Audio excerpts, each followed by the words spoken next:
अस्सलाम वालेकुम साथियों, आप तमाम दोस्तों का और साथियों का एक बार फिर से स्वागत है हमारे इस यूट्यूब चैनल में। साथियों, इस वीडियो में हम आपको बताएंगे असदुद्दीन ओवैसी साहब ने अपनी तरफ से एक बहुत बड़ा ऐलान कर दिया है। साथियों, उस ऐलान में हम आपको बताएंगे कि ओवैसी ने क्या कुछ नया ऐलान किया है और क्या कुछ बड़ा ऐलान किया है। साथियों, उसके बारे में हम पूरी जानकारी आपको इस वीडियो के अंदर देने वाले हैं।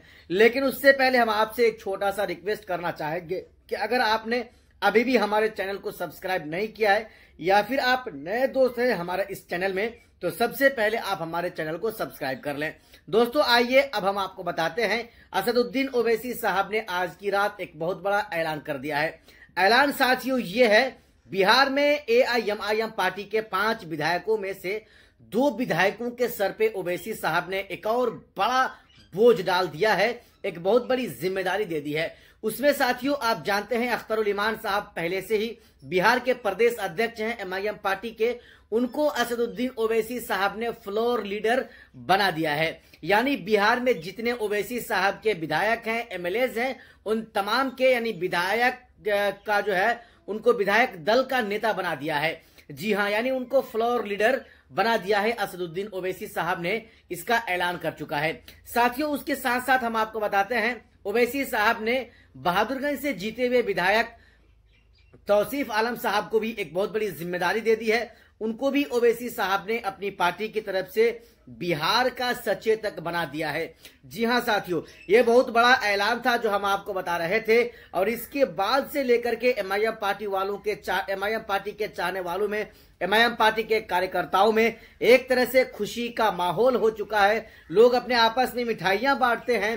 हालांकि दोनों विधायकों को जिस तरह से ओवैसी साहब ने 2 बड़ी जिम्मेदारियां दे दी है। साथियों, आप जानते हैं कि हाल ही में विधानसभा का चुनाव हुआ, जिसमें ओवैसी साहब की पार्टी एआईएमआईएम ने सीमांचल में 5 विधायक जीतकर एक फिर से अपना जो उनका 2020 का रिकॉर्ड था उनको वो कायम रखा, यानी उनको बरकरार रखा। साथियों, हालांकि वो रिकॉर्ड टूटते टूटते बच गया, चूंकि बलरामपुर विधानसभा से आदिल हसन आजाद साहब चुनाव जीतते जीतते चुनाव हार गए। साथियों, हम आपको बता रहे थे कि ओवैसी की पार्टी एआईएमआईएम बिहार में विधानसभा का चुनाव खत्म होने के बाद अब पश्चिम बंगाल में अपनी नजर गड़ा रही है। पश्चिम बंगाल में भी अपने उम्मीदवारों को उतारने की कोशिश कर रही है।